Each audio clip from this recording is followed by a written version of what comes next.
Avec les barrières. Donc chose promise chose due, ce coup là j'ai découpé les bandes à la cire et puis il va s'agir de recoller tout ça. Je me suis dit tiens je vais faire les barrières un peu type parc, genre pour les chevaux et les vaches. Donc ça donnera la forme là et je vais essayer de coller tout ça ensemble. Voir un peu ce que ça donne. Donc on y va pour la chauffe, hein. Petit instrument, réchauffer. Bon, alors, normalement pas la bougie parce que ça fait du noir mais c'est pas grave. Et en plus je vois plus rien, j'ai un trou. J'ai fixé la flamme, j'ai un trou dans le regard. On chauffe un petit coup, on met en place. Et on chauffe un peu pour que ça tienne. Sauf que... Ouais, voilà. Hop là. Voilà, ça c'est bon. Donc celui-là c'est mis. Je vais placer le second en diagonale. En essayant de ne pas me brûler.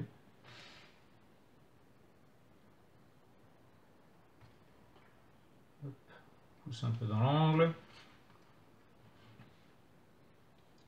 Alors c'est sûr que celui-là, ça a l'air d'aller un peu plus vite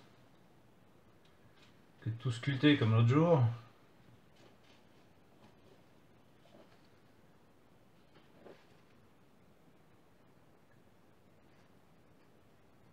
Voilà.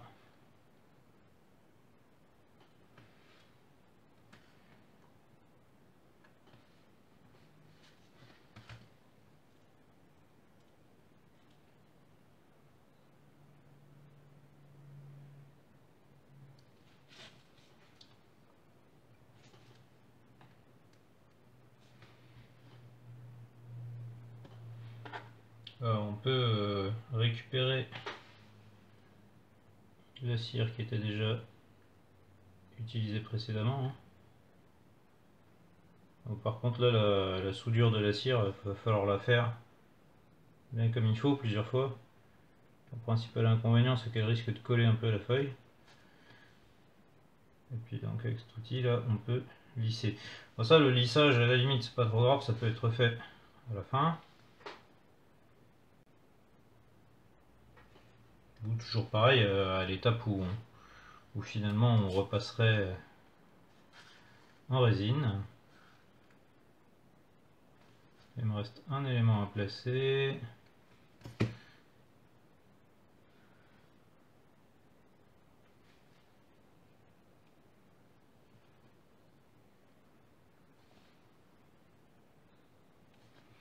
Voilà.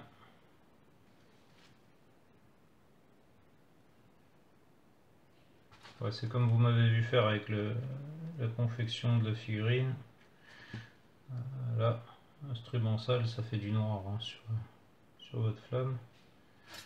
Mais bon, pas bien grave. Et pour le coup, je vais réutiliser les morceaux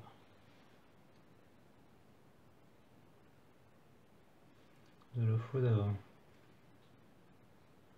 Donc on chauffe l'outil à la pointe de la flamme. C'est là le point le plus chaud, c'est en pointe de flamme. Enfin, si vous avez une flamme bleue, c'est mieux. Flamme jaune, c'est de mauvaise combustion. Donc là, on voit bien que je suis collé.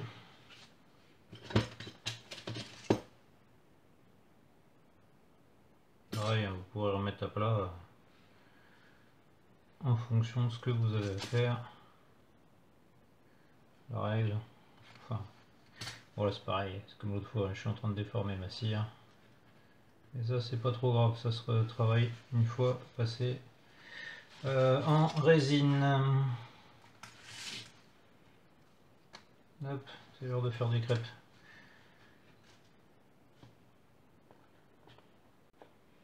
Alors vous pouvez simplement vous enfoncer entre les points, ça va fondre la cire.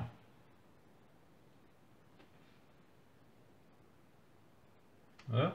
Donc là on a une méthode beaucoup plus rapide de construire puisque vous avez vu, je me suis pas embêté à refaire comme la dernière fois des découpes à l'intérieur. J'ai juste pris Il faut que je la refonde un peu parce qu'elle est pas top. J'ai juste pris mes découpes, hein. J'ai tranché dans ma feuille de cire, comme vous avez vu sur la précédente vidéo, ce dont j'avais besoin. Et comme ça, tout est bon. Ah bon, alors la cire avec ces instruments de ce type là, vous pouvez aussi la travailler, hein, adjonction, suppression. Vous avez l'embarras du choix. Hop.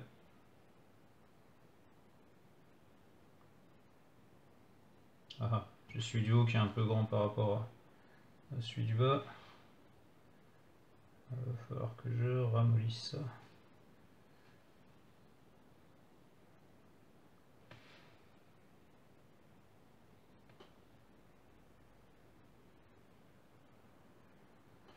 Voilà, c'est un peu mieux. Donc juste à savoir, hein, vous faites comme vous le sentez. Et la forme que vous voulez, mais si je veux le piquer, ce que j'ai pas prévu, comme je suis con, je récupère des fragments de ma précédente, et puis ce que je vais faire, je vais aller le souder. Comme ça, on est bon. J'ai de la longueur quand je vais faire un moule. C'est mieux de souder en face.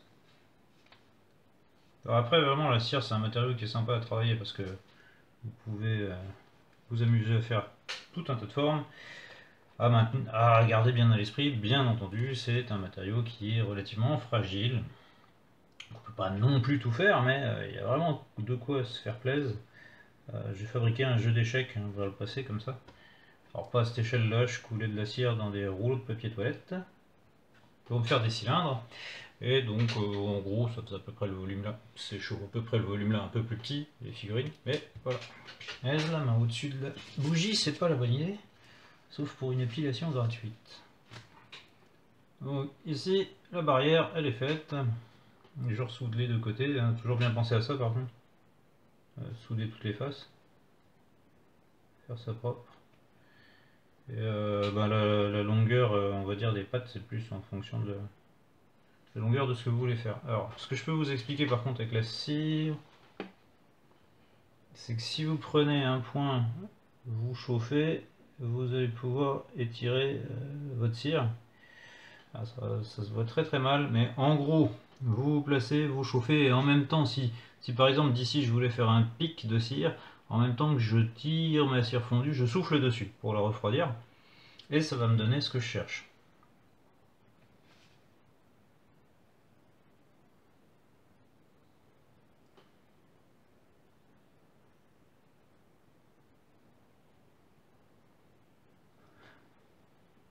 Voilà, c'est ce que je viens de faire pour récupérer le coin. Toc.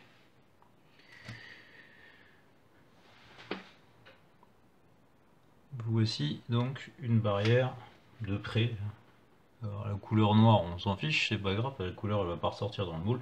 J'ai juste à retravailler le bord pour que ça me fasse comme je veux, et puis je peux je vais laisser refroidir et je peux à nouveau jouer à faire des empreintes comme vous m'avez vu faire pour le précédent. Et j'essaierai aussi, comme j'ai dit, de faire des tours de porte, tours de fenêtre. Je vais voir si j'arrive à faire ça. Vous savez, quand on a des chaînages d'angles au coin des maisons, avec une pierre en alternance d'un côté et de l'autre de l'angle, ça fait joli. Ben, je pense qu'il y a moyen de faire des décors aussi comme ça. Je me suis tâté sur le fait de couler carrément des pierres. Bon, alors là, c'est vraiment pour une zone où vous allez vous donner beaucoup de mal. C'est carrément fabriquer la maison brique à brique, quoi, ou plutôt pierre à pierre. Bon, je réfléchis à ça, il faut que je regarde les volumes que ferait une pierre, et puis m'en donner une idée. La barrière ainsi fabriquée, ce coup-là, elle fait 2 mètres. Hein. C'est équivalent de 2 mètres en réalité, et ici c'est l'échelle 1,87e.